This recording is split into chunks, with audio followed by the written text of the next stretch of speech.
വെയിൽ തെളിഞ്ഞിട്ടും വെള്ളക്കെട്ടുകൾ ഒഴിയാതെ കുട്ടനാട്. വെള്ളക്കെട്ടുകൾ തടസ്സമായതോടെ ഇവിടുത്തെ സ്കൂളുകൾ തുറക്കുന്നതിലും അനിശ്ചിതത്വം തുടരുകയാണ്.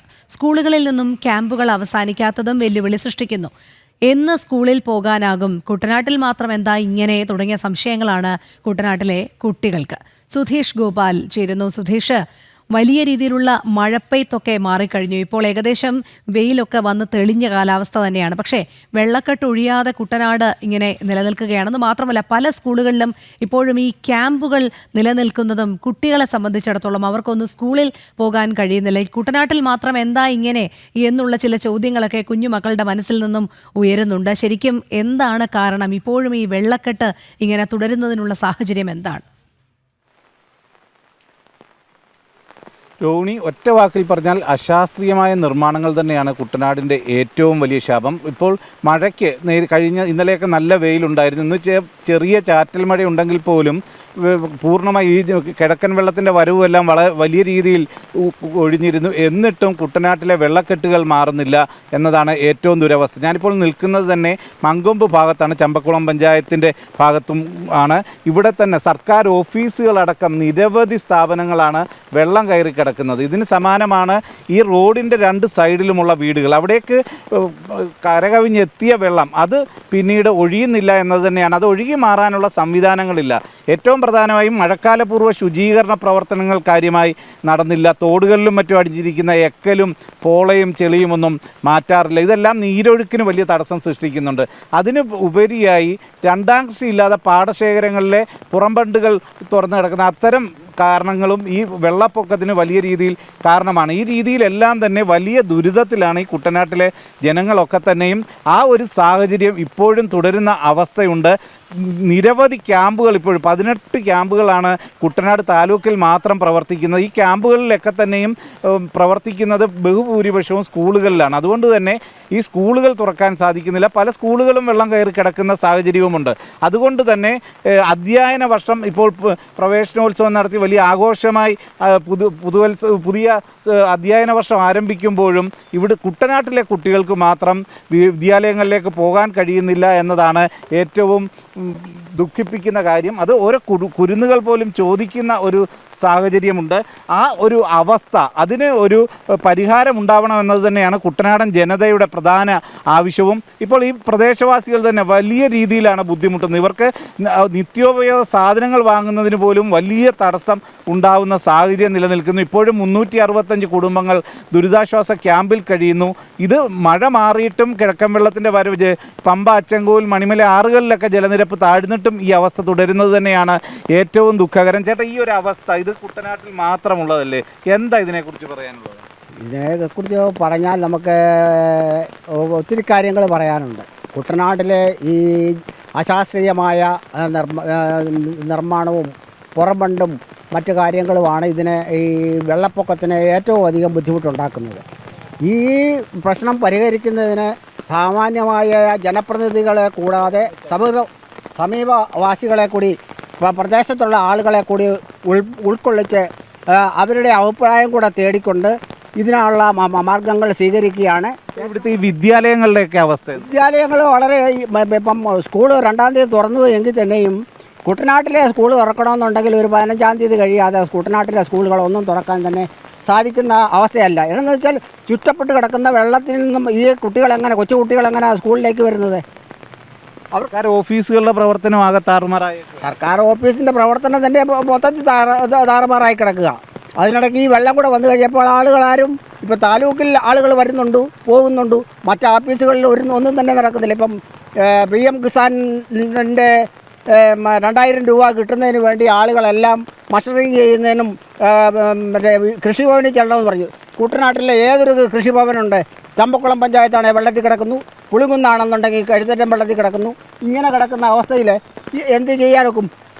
അതാണ് ഇത് ചെയ്യുന്നത്. അപ്പോൾ ഇവർക്ക് 2000 രൂപ സർക്കാർ തരുന്ന ഇത് കിട്ടണമെന്നുണ്ടെങ്കിൽ തന്നെയും വളരെയധികം ബുദ്ധിമുട്ടുണ്ട്. ഇവർക്കൊന്നും സമയാസമയങ്ങളിൽ ഇതിനുള്ള മസ്റ്ററിങ്ങും മറ്റു കാര്യങ്ങളും നടത്താൻ സാധിക്കാത്ത അവസ്ഥയാണ് ഇപ്പോൾ ഉള്ളത്.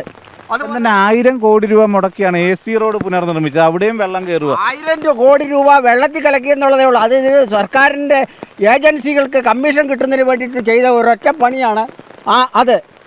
അല്ലെങ്കിൽ ഈ മങ്കമ്പിൽ കിടങ്ങറായിക്ക് കിഴക്ക് വശം ചങ്ങനാശ്ശേരിയിലൊക്കെ വെള്ളം കയറുന്ന അവസ്ഥ. ഈ 1000 കോടി മുടക്കി പോട്ടെ 23 കിലോമീറ്റർ ഉണ്ട്. ഈ 23 കിലോമീറ്റർ നീളത്തിൽ ഒരു വണ്ടി പാർക്ക് ചെയ്യുന്നതിന് ഒരു സ്ഥലം പോലും ഇല്ലാതെ പഴയ ഉണ്ടായിരുന്ന വീതിയെല്ലാം ചുരുക്കി 2 സൈഡിൽ 2 കാണ വീതം ഉണ്ടാക്കി പൈപ്പ് വിടുന്നതിനാണെന്ന് പറയുന്നു. പക്ഷേ പൈപ്പ് വിടുന്നത് ഇപ്പോൾ ഈ കാണയുടെ മേളിൽ കൂടാണ് പൈപ്പ് പോകുന്നത്. എന്താണ് ഇതൊക്കെ ആവശ്യമായി അവർക്ക് ലാഭം കിട്ടുന്നതിന് വേണ്ടി, അവർക്ക് കമ്മീഷൻ കിട്ടുന്നതിന് വേണ്ടി ചെയ്ത പണികളൊക്കെയാണ്. ഇതിപ്പോൾ ഇവിടുത്തെ പാടശേഖരങ്ങളുടെ അവസ്ഥ എന്താ? അവരും പ്രതിസന്ധിയിലല്ലേ? പാടശേഖരങ്ങൾക്ക് അവർക്ക് ഇപ്പം 4 കൊല്ലമായി സബ്സിഡി കിട്ടുന്നില്ല. കൃഷി ചെയ്ത് ബുദ്ധിമുട്ടി അവർ നെല്ല് കൊടുത്തിട്ടുണ്ടെങ്കിൽ ആ നെല്ലിന് വില സർക്കാർ ഇതുവരെ ഏപ്രിൽ മുതൽ കൊയ്ത് നെല്ലെടുത്തുകൊണ്ട് പോയതാണ്. ആ നെല്ലിൻ്റെ വില ഇതുവരെ ആർക്കും തന്നെ കിട്ടിയിട്ടില്ല. പുറംബണ്ടുകളും വലിയ ഭീഷണി ഭീഷണി ഉയർത്തുന്നുണ്ട്. അതിനെന്ത് ചെയ്യാനാണ്? അവർക്ക് കൃഷി ചെയ്യണമെന്നുണ്ടെങ്കിൽ പഴയതുപോലെ ഓരോരുത്തരെ ബംഗാളിയെ വിളിച്ചാലൊന്നും ഇവിടെ പുറംബണ്ട് കിട്ടാനൊക്കെ ഇതിന് പരിചയസമ്പന്നരായ ഇവിടുത്തെ തൊഴിലാളികളെ വിളിച്ച് അതിന് കുറ്റിയും ചെറ്റയും മറ്റൊക്കെ വെച്ച് വേണം കിട്ടാൻ. കല്ല് കെട്ടിയിട്ടുണ്ടെങ്കിലും കല്ല് മുഴുവൻ ഇളകിപ്പോയി കിടക്കുക. മൊത്തം കുട്ടനാട് പ്രതിസന്ധിയിലാണ്. കുട്ടനാട് മൊത്തത്തിൽ പ്രതിസന്ധിയിലാണ്. അതുതന്നെയാണ്, ഒരു സർക്കാർ ഓഫീസുകൾക്കും കൃത്യമായി പ്രവർത്തിക്കാൻ കഴിയുന്നില്ല. 1000 കോടി രൂപ മുടക്കി നിർമ്മിച്ച AC റോഡിൽ വെള്ളം കയറി കിടക്കുന്നു. സ്കൂളുകൾ തുറക്കാനാവുന്നില്ല. വലിയ സ്മാർട്ട് ക്ലാസ് റൂം എന്നൊക്കെ പറയുമ്പോഴും ഇവിടുത്തെ സ്കൂളുകളുടെ അവസ്ഥ വളരെ പരിതാപകരമാണ്. ഒരു ആശുപത്രി പോലും കൃത്യമായി പ്രവർത്തിക്കാത്ത സാഹചര്യമാണ് നിലനിൽക്കുന്നത്. നമുക്ക് ഈ നാട്ടുകാരുടെ ആ ഒരു വികാരം തന്നെയാണ് കൂടുതലും അറിയേണ്ടത്. ചേട്ടാ, ഇപ്പോഴത്തെ ഈ അവസ്ഥ, ഇത്രയും മഴയൊക്കെ ഒന്ന് ശമിച്ചു വന്നതാണ്, വെയിലുണ്ടായിരുന്നു ഇന്നലെയും മിനിഞ്ഞാന്നുമൊക്കെ, കിഴക്കൻ വെള്ളത്തിൻ്റെ വരവ് കുറഞ്ഞു, എന്നിട്ടും ഇവിടെ വെള്ളക്കെട്ട് ഒഴിയുന്നില്ല. എന്താണ് ഇവിടുത്തെ ഒരു അവസ്ഥ? വെള്ളക്കെട്ട് ഒഴിയാത്തതിൻ്റെ പ്രധാനപ്പെട്ട കാരണം ഈ പാടശേഖരങ്ങളുടെ ഉള്ളിൽ അടഞ്ഞിരിക്കുന്ന വെള്ളങ്ങൾ പുറത്തോട്ട് പോകാൻ ബുദ്ധിമുട്ടുണ്ട്.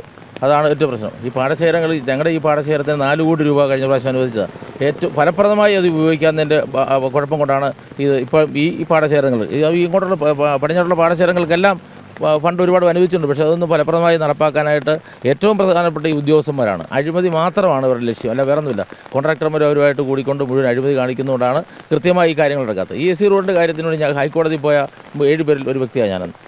ഈ രീതിയിലുള്ള നിർമ്മാണ പ്രവർത്തനം അശാസ്ത്രീയമാണെന്ന് ആദ്യം പറഞ്ഞ ആളാണ്. ഈ എലിവേറ്റഡ് ഹൈവേ ഒക്കെ ഒഴിവാക്കി മാക്സിമം ഉയരത്തിൽ ഈ റോഡ് നിർമ്മിക്കണം എന്ന് 18-ലെ വെള്ളത്തിൻ്റെ രീതി കണ്ടുകൊണ്ട് ഉയർത്തുന്നുണ്ട്. പിന്നെ ഈ കോസ്വേ നല്ലതാണ്. ഈ വെള്ളം ഇങ്ങോട്ട് ഒഴിഞ്ഞ് പറയാൻ താഴെ കൂടുതൽ എന്നൊരു മാമ്പഴക്കരുണ്ട് ഈ നെടുമുടി പെട്രോൾ പമ്പ് ആ രീതിയിൽ കുറേ എല്ലാം ഭംഗിയായിട്ട് നടക്കും. AC തോടും തുറക്കേണ്ട ഒരു അനിവാര്യം. AC കനാൽ തുറന്നാലുള്ള ഒരു പ്രധാനപ്പെട്ട തുറക്കേണ്ടത് അനിവാര്യമാണ്. എങ്കിലും AC കനാൽ തുറന്നാലുള്ള ഒരു കുഴപ്പം AC റോഡിൻ്റെ അവസ്ഥ പ്രശ്നമാകും. കാരണം AC റോഡ് ഈ മണ്ണെല്ലാം കുഴിഞ്ഞ് AC റോഡ് പിന്നെ ഇപ്പം തന്നെ താഴുന്നു എന്ന് അവർ പറയുന്നുകൊണ്ടിരിക്കുകയാണ്.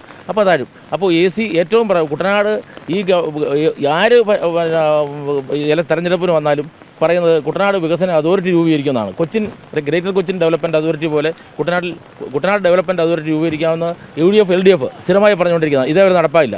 സീനിയർ IAS കാരനെ ഉൾപ്പെടുത്തി ഹൈക്കോടതിയിലെ ഒരു സീനിയർ ജസ്റ്റിസ് ആരെങ്കിലും ഉൾപ്പെടുത്തി തന്നെ നല്ല ആളുകളെ കൊണ്ട് പഠിച്ച് ഈ വെള്ളം എത്രയും ഒഴിഞ്ഞു പോകാനുള്ള കാര്യങ്ങൾ എങ്ങനെയാണെന്നുള്ള പഠിച്ച് ചെയ്യാനായിട്ട് ഇതേവരെ ആരും തയ്യാറാകുന്നില്ല എന്നുള്ളതാണ് ഏറ്റവും വലിയ പ്രശ്നം. ഈ പൊഴി തുറക്കുന്നതിൽ താമസിച്ചത് ഒരു വലിയ പ്രതിസന്ധിയല്ല? സംശയം എന്നാ, പൊഴി തുറക്കുന്നത് എപ്പോഴും പ്രശ്നമാണ്. ഈ 18-ലെ വെള്ളപ്പൊക്കത്തിൻ്റെ ഒരു പ്രധാനപ്പെട്ട പൊഴിയും തോട്ടപ്പള്ളി ഇവിടുത്തെ തണ്ണീർമുക്കവും ഒക്കെ തുറക്കാൻ താമസിച്ചതന്നെ അവിടുത്തെ മണൽ വാരിയ പ്രശ്നം. അതാണ് ഒരു പ്രധാനം. മറ്റെല്ലാം പ്രശ്നമാണെങ്കിലും കുറച്ചുകൂടെ അതിൻ്റെ ഗൗരവം കുറഞ്ഞേനെ. ഇപ്പം ഇത് നേരത്തെ തുറന്നിരുന്നെങ്കിൽ കുറേ കൂടെ ആശ്വാസമായേനെ. ജൂണിന് മുമ്പ് തന്നെ ഇങ്ങനെ ഒരു വെള്ളപ്പൊക്കം എന്ന് പറയുമ്പോൾ ഇനിയും വരാനിരിക്കുന്നത് എന്തായിരിക്കും? കുട്ടനാട്ടിൽ ഞങ്ങൾ ഇനിയും പ്രതീക്ഷിക്കുക. ഒരു 4-5 വെള്ളപ്പൊക്കം ഞങ്ങൾ പ്രതീക്ഷിച്ചിരിക്കുകയാണ്. എല്ലാവരും പട്ടിണിയാണ് വീടുകളിൽ. അത്രയ്ക്ക് ബുദ്ധിമുട്ടുണ്ട് ആൾക്ക്. തൊഴിലില്ലല്ലോ. കൃഷി ഇപ്പോൾ കഴിഞ്ഞിട്ട് കൃഷിക്ക് നെല്ല് തൂക്കി കൊടുത്തിട്ട് നെല്ല് ഇല്ല, നെല്ലിൻ്റെ തൂക്കക്കുറവ്, ഇതെല്ലാം കാണിച്ചുകൊണ്ട് എല്ലാവരും പട്ടിണി. കർഷകൻ്റെ എല്ലാം ഉണ്ട്, കൃഷിക്കാരൻ്റെ ഉള്ളൂ. ഇപ്പം നമ്മൾ ലോഡിങ്ങുകാരന് അന്ന് 2 കില്ല് വെച്ച് തൂക്കിയപ്പോൾ 200 കില്ല് കയറിപ്പോൾ അതിനകത്ത് ഇപ്പോൾ 80 കില്ല് കയറുക. അപ്പോൾ അത്രയും ലോഡിങ് ചാർജ് അവന് കിട്ടുന്നില്ല. 830 കോടി രൂപ കുടിശ്ശികയുണ്ട് കൃഷിക്കാർക്ക് കൊടുക്കാനായിട്ട്. കുടിശ്ശികയല്ല, പമ്പ് സബ്സിഡി ഇല്ല, പിന്നെ വിള ഇൻഷുറൻസിൻ്റെ കൊടുക്കുന്നില്ല, ഒരു കാര്യം കൃത്യമായി നടക്കുന്നില്ല. ഒരു ഇടപെടൽ. കർഷകരും ചൂഷണമാണ്, കുട്ടനാടൻ കർഷകരും നേരിടും. സംശയം എന്നാ, കുട്ടനാടൻ കർഷകൻ്റെ നട്ടലൊടിഞ്ഞ് ഇവരെല്ലാം ഇട്ടു പോവും. എത്ര പേരാണ് ഇവിടെ നിന്ന് പോകുന്നത്, കുട്ടനാട് വിട്ടു പോവുക. സ്കൂൾ കുട്ടികളുടെ കാര്യവും വലിയ കഷ്ടമാണ്. സംശയം. സ്കൂളുകളിൽ നീന്തി സ്കൂളില്ലല്ലോ, ഇപ്പോൾ കുറച്ച് ദിവസം ക്ലാസ് ഇല്ലല്ലോ. അവർ കളക്ടർ പ്രഖ്യാപിക്കുന്നെങ്കിലും വല്ലാത്ത രീതിയിൽ പ്രാദേശികമായ അവധി അവിടുത്തെ HM കൊടുക്കേണ്ടി വരും. കാരണം വെള്ളിലോട് പിള്ളേർ വെള്ളത്തിൽ പോയി വെച്ചാൽ കഴിഞ്ഞാൽ HM ഉത്തരവാദിത്തം പറയേണ്ടി വരില്ലേ. അതുകൊണ്ട് പ്രാദേശികമായ അവധികൾ കൊടുത്തുമാണ് ഇപ്പോൾ നടക്കുന്നത്. ഇതുതന്നെയാണ് വളരെ പരിതാപകരമായ അവസ്ഥയാണ് കുട്ടനാട് ജനത നേരിടുന്നത്. അത് സമസ്ത മേഖലയിലും, കാർഷിക മേഖലയായാലും വിദ്യാർത്ഥികളുടെ കാര്യമായാലും മറ്റ് സേവനങ്ങളുടെ കാര്യമായാലും എല്ലാം തന്നെ വലിയ പ്രതിസന്ധി, മുഴുപട്ടിണിയിലാണ് ഇവിടുത്തെ ജനങ്ങളെന്നതാണ് ഇവർ പങ്കുവെക്കുന്നത്. വലിയ രീതിയിലുള്ള ഒരു ഇടപെടൽ ഇതിൻ്റെ പരിഹാരത്തിനായി വേണം. കൃത്യമായും കുട്ടനാടിൻ്റെ വികസനത്തിന് വേണ്ടി ഒരു അതോറിറ്റിയെ തന്നെ രൂപീകരിച്ചുകൊണ്ട് ഈ പ്രശ്നങ്ങൾ പഠിച്ച് പരിഹാരം കാണണമെന്ന അടക്കമുള്ള ആവശ്യമാണ് കുട്ടനാട്ടിൽ നിന്നുള്ള ഓരോരുത്തരും ആവശ്യപ്പെടുന്നത്. രോഹിണി. ശരി, സുധീഷ് ഗോപാലാണ് വിവരങ്ങൾ നൽകിയത്.